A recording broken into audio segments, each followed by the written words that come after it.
What is going on, YouTube? O3 Saturn fan here again with an update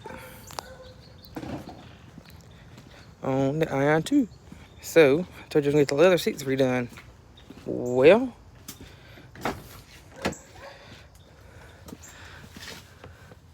the bolster is really worn.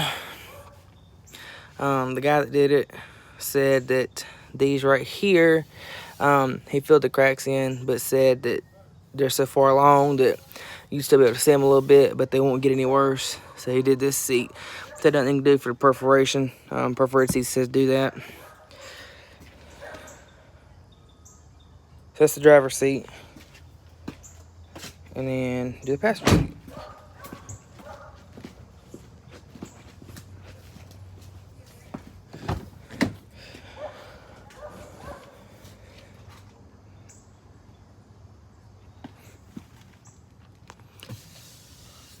As close to brand new as they're gonna get for 300,000 miles. I mean, I think they look good. Gotta do some more cleaning on the plastic. A little bit of overspray on the plastics, but other than that, ain't a big deal.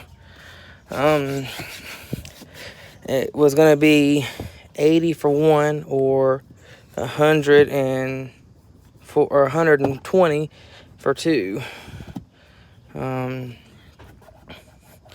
So, and $20 from to come to me, but I think they look a lot better than they did. Get probably another 200,000 or 300,000 out of them because the car I came over had 300,000 miles on it. So, anyway, just a little update.